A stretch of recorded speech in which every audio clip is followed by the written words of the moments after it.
Dios eterno, queremos poner en tus manos preciosas este tiempo. Te damos gracias, Señor, y con tu bendición recibimos tu palabra, Señor, en el glorioso nombre de tu Hijo Jesucristo, nuestro Salvador. Amén. Recordando la lectura del capítulo 9 del libro de Romanos, que contiene ciertos versículos que parecieran sustentar la creencia con respecto a la elección y predestinación para salvación, lo cual no tiene sentido ni sustento bíblico. No es aceptable que quieran torcer la Escritura tomando algunos versículos, ignorando intencionalmente sus contextos, y por eso con respecto a dicho tema he tomado los principales textos, pero fundamentándolos con base en sus contextos bíblicos, para demostrar que con respecto a la elección y predestinación para salvación no es así. Y con respecto a la doctrina de la elección, dice uno de los predicadores más famosos que proclaman esa doctrina: si usted cree en la Biblia, usted cree que Dios determinó quién sería salvo. Si usted cree en la Biblia, usted cree que Dios llama de manera eficaz a aquellos que Él escoge y les concede fe. Observe Romanos 9. Pero me dirás, ¿por qué pues sin culpa? Porque ¿quién ha resistido a su voluntad? Si Dios va a ser misericordioso con quien Él quiere ser misericordioso y tiene compasión de quien Él quiera tener compasión, si esto no tiene que ver con el hombre que quiere o con el hombre que corre, si todo esto tiene que ver con Dios, entonces ¿cómo puede el hombre tener la culpa? ¿Cómo puedes culparme a mí si yo no creo? ¿Cómo puedo resistir a su voluntad soberana y eterna? Usted va a decir: esto no es justo, porque entonces no me puedes condenar al infierno. No puedes culparme a mí. ¿Cómo voy a resistir su voluntad? El versículo 20 presenta una respuesta sorprendente. Mas antes, oh hombre, ¿quién eres tú para que alterques con Dios? Dirá el vaso de barro al que lo formó: ¿por qué me has hecho así? Cuando un alfarero hace una vasija, la vasija no dice: bueno, no quiero tener esta forma, hazme con otra forma. Esto no es justo. Versículo 21. ¿O no tiene potestad el alfarero sobre el barro para hacer de la misma masa un vaso para honra y otro para deshonra? La Biblia enseña que todos los hombres van camino al infierno. Dios escogió rescatar a algunos y soportó a los otros que van en esa dirección, no por un decreto que Dios hizo individualmente para ellos, sino porque ellos continúan en sus pecados y son plenamente culpables. Dios tiene todo derecho de demostrar su ira, y Él es tan glorificado en su ira como lo es en su misericordia. Fin de la cita. Vamos a ver lo que está diciendo este predicador. Primeramente, en la parte que leímos y que citamos, él está diciendo que si nosotros creemos la Biblia, entonces debemos de creer que Dios llama de manera eficaz a aquellos que Él escoge y les concede la fe. Entonces ahí está hablando de elección, a los que Dios quiere salvar o a los que Dios decide salvar. Pero la Escritura no dice eso. Dios no elige para dar salvación. Dios le da la oportunidad a todo el mundo de que pueda ser salvo por la misericordia que Dios otorga al creer en el Evangelio. Si recordamos el versículo 17 de Romanos 9, en la versión Reina Valera 60 dice: porque la Escritura dice a Faraón: para esto mismo te he levantado, para mostrar en ti mi poder y para que mi nombre sea anunciado por toda la tierra. En la versión Palabra de Dios para Todos, el pasaje dice: en las Escrituras Dios dice al rey de Egipto: te hice rey para demostrar mi poder en tu vida y para darme a conocer en toda la tierra. La Reina Valera 60 en el versículo 18 dice: de esta manera de quien quiere tiene misericordia y al que quiere endurecer, endurece. Pero Dios, con las palabras dirigidas al faraón entre los capítulos 5 al 10 de Éxodo, prueban la misericordia de Dios, pues por la obstinación o dureza del corazón de Faraón, Dios en cada ocasión le envió juicios, o como se les conoce, plagas, y antes de cada una de ellas, esas fueron las oportunidades que Dios le dio a Faraón para que dejara ir al pueblo de Israel, antes de que Dios cumpliera la advertencia que le había hecho. Y esa advertencia está en Éxodo 4, 22 y 23, cuando Dios le dice: y dirás a Faraón: Jehová ha dicho así, Israel es mi hijo, mi primogénito. Ya te he dicho que dejes ir a mi hijo para que me sirva, mas no has querido dejarlo ir. He aquí, yo voy a matar a tu hijo, tu primogénito. porque ahora yo extenderé mi mano para herirte a ti y a tu pueblo de plaga y serás quitado de la tierra. Y a la verdad yo te he puesto para mostrar en ti mi poder y para que mi nombre sea anunciado en toda la tierra. Dice en la versión Dios habla hoy, pero te he dejado vivir para que veas mi poder y para darme a conocer en toda la tierra. Dios le está dando la oportunidad, como dice aquí, de dejarlo vivir para que él fuera parte de dar a conocer el nombre de Dios, pues ya le había mostrado su poder. Dios le estaba dando la oportunidad de tener una relación en el sentido en que le da Dios a todo hombre de acercarse a él, de formar parte de su reino. Dios en este sentido no tiene escogidos, no tiene predestinados. Dios le da la oportunidad a todo ser humano de acercarse a él a pesar de sus pecados, y en ese sentido nos muestra Dios que Dios perdona todo pecado, siempre y cuando la persona le crea a Dios en la obra redentora que ha hecho el Señor Jesucristo y que aplica a todo el mundo siempre y cuando crean en ese evangelio, crean en el nombre del Señor Jesucristo, le reciban como Señor y Salvador y estén dispuestos a seguirle y a obedecer sus mandamientos. Pero en todo momento, en las 9 ocasiones que Dios le dio oportunidad a Faraón de arrepentirse y de dar libertad al pueblo de Israel, el Faraón fue obstinado en no querer obedecer a Dios, e inclusive leíamos que había manifestado que quién era Dios para que él le obedeciera, que él no lo conocía ni sabía quién era Dios. Entonces, Dios iba a cumplir sus propósitos, fuera que aceptara su voluntad el faraón o no. Aquí la cuestión es que la decisión de ser bendecido era de Faraón, pero él escogió el camino de la desobediencia. Entonces se hizo acreedor al justo juicio de Dios, porque Dios le dio oportunidades. Y en ese sentido, de todas maneras, el nombre de Dios iba a ser engrandecido y se iba a dar a conocer a toda la tierra. Pero Faraón desafortunadamente no quiso escuchar y mucho menos quiso obedecerlo. Era voluntad propia del Faraón, no era que Dios lo estuviera obligando a hacer lo que él quisiera hacer. Dios da la oportunidad, pero no obliga.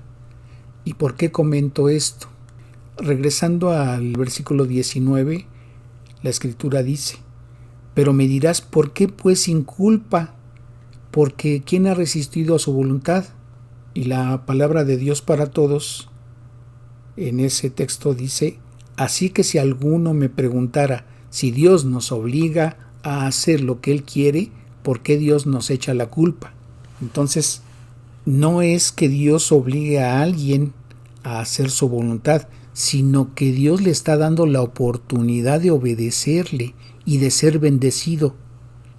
Y luego sigue diciendo el versículo 20, mas antes, oh hombre, ¿quién eres tú para que alterques con Dios? Dirá el vaso de barro al que lo formó, ¿por qué me has hecho así?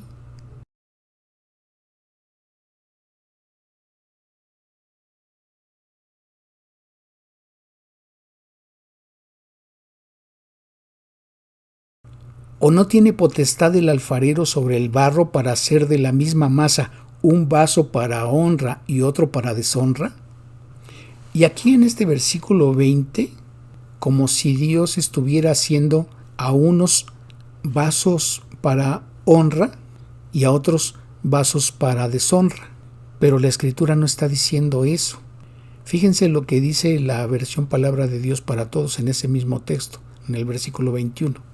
El alfarero tiene derecho a decidir qué quiere hacer con el barro y puede hacer del mismo barro un fino jarrón o una jarra ordinaria. Pero fíjense que está diciendo aquí, y puede hacer del mismo barro.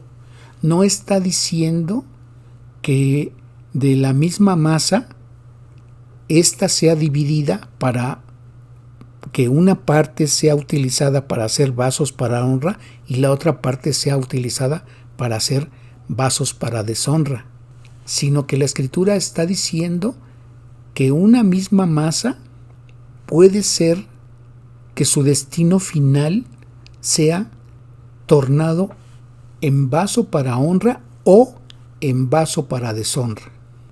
Y para entender esto, vamos a leer el contexto, porque este texto está tomado del Antiguo Testamento, y para ello vamos a remitirnos al libro de Isaías en el capítulo 29 y leamos a partir del versículo 13. Dijo entonces el Señor: por cuanto este pueblo se me acerca con sus palabras y me honra con sus labios, pero se aleja de mí su corazón, y su veneración hacia mí es solo una tradición aprendida de memoria. Dice el versículo 15: hay de aquellos que se esconden del Señor para ocultar sus planes, que hacen sus maldades en la sombra y dicen: nadie nos ve, nadie se da cuenta. ¿Qué modo de pervertir las cosas, como si el barro fuera igual a aquel que lo trabaja? Un objeto no va a decir al que lo hizo: no me hiciste ni una pieza de barro, al que lo fabrica. ¿Sabes lo que estás haciendo? La versión Jerusalén, en ese mismo versículo 16, dice: ¡qué horror el vuestro! Es el alfarero como la arcilla para que diga la obra a su hacedor: no me ha hecho, y la vasija diga de su alfarero: ¿no entiende el oficio? ¿Y por qué dice esto Isaías? Veamos lo que está diciendo Jeremías en el capítulo 18. Leemos a partir del versículo 1. Este es el mensaje que el Señor le dio a Jeremías: levántate y baja a la casa del alfarero. Cuando estés allá te daré mis palabras para el pueblo. Yo, Jeremías, bajé y encontré al alfarero trabajando el barro en el torno. Estaba haciendo una vasija de barro, pero se le dañó, así que empezó de nuevo con el mismo barro e hizo otra vasija que le quedó tal como quería. Y vemos que aquí está diciendo, fíjense, empezó de nuevo con el mismo barro. Estaba utilizando el mismo. Entonces, vuelvo a leer el versículo. Estaba haciendo una vasija de barro, pero se le dañó. Así que empezó de nuevo con el mismo barro e hizo otra vasija que le quedó tal como quería. Y me llegó este mensaje del Señor: pueblo de Israel, ¿es que no puedo yo hacer contigo lo mismo que hizo el alfarero con el barro? Ustedes, pueblo de Israel, son en mis manos como el barro en las manos del alfarero, dice el Señor. ¿Podrá llegar el momento en que yo anuncie que expulsaré a una nación o a un reino, o que lo voy a destruir? Pero si esa nación se aparta del mal, entonces ya no le envío el castigo que le tenía preparado. Dice el versículo 9: en otra ocasión decido construir y hacer crecer una nación o un reino. El mismo texto, pero en la versión Kadosh, dice: similarmente, si yo pronuncio un decreto acerca de edificar y plantar una nación o un reino, pero si esa nación hace lo malo y desatiende mis advertencias, entonces ya no le envío los beneficios que le tenía preparados. Dice la versión de las Américas: pero si hace lo malo ante mis ojos, no obedeciendo mi voz, entonces me arrepentiré del bien con que había prometido bendecirlo. Entonces, como vemos, aquí en este texto, Dios está diciendo al pueblo de Israel que esa nación es como barro en las manos del alfarero, y de esa manera va a actuar Dios. ¿En qué sentido? En que si en un momento dado Dios anuncia que a una nación la va a expulsar o que la va a destruir, pero si esa nación se aparta del mal, entonces el castigo que le tenía preparado ya no se los va a aplicar, ya no hará llegar ese juicio contra ellos. ¿Por qué? Porque está diciendo aquí, si esa nación se aparta del mal, entonces le está dando la oportunidad a esa nación de no ser juzgada en ese sentido. Y en lugar de darles ese castigo, serían bendecidos. Y esa es la oportunidad que Dios le estaba dando a Faraón. Pero si esa nación o ese reino hace lo malo delante de Dios, desobedeciendo a su palabra, entonces Dios, en lugar de darles las bendiciones que había prometido, se hará acreedor obviamente a un juicio, que Dios los deseche. Entonces dice el versículo 11: así que diles esto al pueblo de Judá y a los habitantes de Jerusalén: esto dice el Señor, estoy preparando el castigo para ustedes, estoy haciendo planes en su contra, aléjense de los malos caminos, cambien y hagan el bien. Entonces, esa era una advertencia para ellos. Dios les estaba dando la oportunidad entonces a ellos de ser vasos para honra. Y así como Dios lo estaba aplicando para ellos, así Dios lo aplica para cada ser humano en particular. ¿Quién decide creerle? ¿Quién decide seguirle? ¿Quién no decide creerle ni decide seguirle? Entonces, el camino a que esa persona se convierta en un vaso para deshonra depende de la persona, pero también el camino a ser vaso para honra y ser bendecido por Dios y haber sido receptor de su misericordia es voluntad de la propia persona. Dios pone delante de cada persona las dos opciones. ¿Qué es lo que cada quien decide?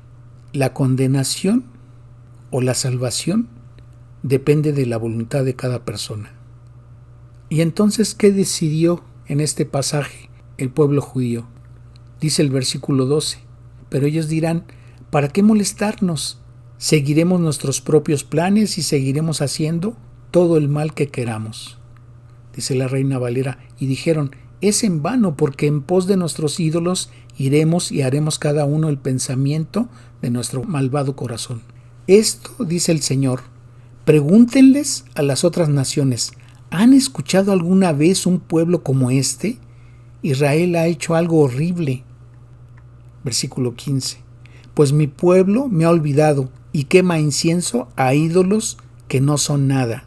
Se han desviado de su camino, del camino antiguo, para andar por trochas y no por el camino verdadero. Versículo 17: como el viento del oriente, yo dispersaré a ese pueblo y lo entregaré a sus enemigos. Me alejaré de ellos, les daré la espalda y no la cara en el día del desastre. Entonces, regresando a Romanos 9, podemos entender mejor ese versículo 21 y el 22. ¿O no tiene potestad el alfarero sobre el barro para hacer de la misma masa, un vaso para honra y otro para deshonra? La traducción aquí está mal. En lugar de decir un vaso para honra y otro para deshonra, la traducción correcta sería: ¿o no tiene potestad el alfarero sobre el barro para hacer de la misma masa un vaso para honra o para deshonra? Así como lo traduce la versión Palabra de Dios para Todos. El alfarero tiene derecho a decidir qué quiere hacer con el barro y puede hacer del mismo barro un fino jarrón o una taza ordinaria. ¿Y esto de qué depende? No de la voluntad o la decisión de Dios, sino de la voluntad y decisión de la persona o del pueblo, o de la nación o del reino en seguirle y creerle a Dios para hacer su voluntad. Porque de cualquier manera Dios va a hacer su voluntad, con la participación o no de esa persona o de ese reino o de esa nación. Entonces, ¿qué es preferible? ¿Recibir la condenación eterna o recibir el perdón, la misericordia de Dios y la bendición que Dios nos da? ¿Qué otros textos podemos citar para validar lo que estamos compartiendo en este momento? Fíjense lo que dice Juan 3, en el versículo 16. Porque de tal manera amó Dios al mundo que ha dado a su Hijo unigénito, para que todo aquel que en Él cree no se pierda, mas tenga vida eterna. Y sigue diciendo el versículo 17. Porque no envió Dios a su Hijo al mundo para condenar al mundo, sino para que el mundo sea salvo por Él. Y continúan diciendo los versículos 18 y 19. El que en Él cree no es condenado, pero el que no cree ya ha sido condenado, ¿Por qué? ¿Por qué ha sido condenado? Dice el texto, porque no ha creído en el nombre del unigénito Hijo de Dios. Y esta es la condenación, que la luz vino al mundo y los hombres amaron más las tinieblas que la luz, porque sus obras eran malas. Entonces aquí el versículo 19 está distinguiendo que los hombres decidieron amar más las tinieblas que la luz. ¿Qué tendría que decidir primero el hombre para no ser condenado en un castigo eterno en el infierno? Versículo 16. Porque de tal manera amó Dios al mundo que ha dado a su Hijo unigénito, para que todo aquel que en Él cree, no está diciendo para que todo aquel que Dios elige, para que todo aquel que Dios predestina, para que todo aquel que Dios ha decidido salvar, está diciendo para todo aquel que en Él cree. ¿Y qué va a ocurrir si esa persona cree? No se pierda, sino que tenga vida eterna. Depende de la voluntad de la persona si le cree o no. ¿Qué va a pasar a aquel que no cree? Dice el versículo 18 que el que no cree ya ha sido condenado. ¿Por qué? Porque no ha creído. No está diciendo que porque Dios decidió condenarlo o porque Dios decidió hacerlo una vasija para deshonra o para destrucción, porque como ya habíamos comentado, está diciendo el versículo 19 que los hombres amaron más las tinieblas, es decir, los hombres decidieron amar más las tinieblas que la luz. ¿Por qué? Pues porque sus obras eran malas. Son pocas las personas que quieren reconocer que han pecado delante de Dios. La generalidad de las personas no les gusta que alguien les diga que son pecadores. Y no porque nosotros seamos mejor, todos somos pecadores, todos hemos pecado. Y sin haber recibido la misericordia de Dios, todos estábamos condenados a ese castigo eterno. Todos estábamos destinados a ser castigados en una condenación eterna en el infierno. Pero Dios nos ha dado la oportunidad de creer en la obra redentora del Señor Jesucristo. Él ya pagó por nuestros pecados. Pero ¿qué hace falta? No creer en esa obra redentora como un conocimiento, nada más. El saberlo no te va a salvar. Tienes que hacerte receptor de esa misericordia. ¿Y por qué tienes que hacerte receptor de esa misericordia? Fíjense lo que dice Juan 1, en los versículos 9 al 13. Aquella luz verdadera que alumbra a todo hombre venía a este mundo. En el mundo estaba y el mundo por él fue hecho, pero el mundo no le conoció. A lo suyo vino y los suyos no le recibieron. Mas a todos los que le recibieron, a los que creen en su nombre, les dio potestad de ser hechos hijos de Dios. Fíjense entonces lo que está diciendo ese versículo 12. Dos condiciones. Dice, mas a todos los que le recibieron, primera condición, a los que creen en su nombre, segunda condición, les dio Dios la potestad de ser hechos hijos de Dios. Y entonces viene aquí la voluntad de Dios para hacerlos hijos de Él, los cuales no son engendrados de sangre, ni de voluntad de carne, ni de voluntad de varón, sino de Dios. Entonces, por eso, recordando lo que dice Juan 3:16, fue tan grande el amor de Dios para el mundo, y no está diciendo para los elegidos o para los predestinados, sino que está diciendo al mundo, que entonces Dios tuvo que dar a su Hijo en sacrificio en esa cruz del Calvario, para que todo aquel que cree en esa obra redentora no se pierda, sino que tenga vida eterna. Entonces, si tú eliges creerle, esa condenación que está en este momento sobre ti es retirada por parte de Dios. Pero si no le crees, dice el versículo 18 que ya fuiste condenado. ¿Por qué? Porque no le has creído. Pero entonces, ¿qué tienes que hacer para recibir esa misericordia? Si tú aceptas en creerle y recibirle, ¿qué más tienes que hacer para hacerte receptor de esa misericordia? Veamos lo que dice el libro de Romanos, en el capítulo 10, a partir del versículo 8. Mas, ¿qué dice? Cerca de ti está la palabra, en tu boca y en tu corazón. Esta es la palabra de fe que predicamos, que si confesares con tu boca que Jesús es el Señor y creyeres en tu corazón que Dios le levantó de los muertos, serás salvo. Porque con el corazón se cree para justicia, pero con la boca se confiesa para salvación. Pues la Escritura dice, todo aquel que en él creyere no será avergonzado, porque no hay diferencia entre judío y griego, pues el mismo que es Señor de todos, no está diciendo nada más de los elegidos, o nada más de los predestinados, o nada más del pueblo de Israel, sino que está diciendo que es Señor de todos, porque Él creó el universo, Él creó a la humanidad, entonces Dios es Dios de todos. Pero termina diciendo el versículo 12, es rico para con todos los que le invocan, es decir, los que deciden invocarle. Y continúa diciendo el versículo 13, porque todo aquel que invocare el nombre del Señor será salvo.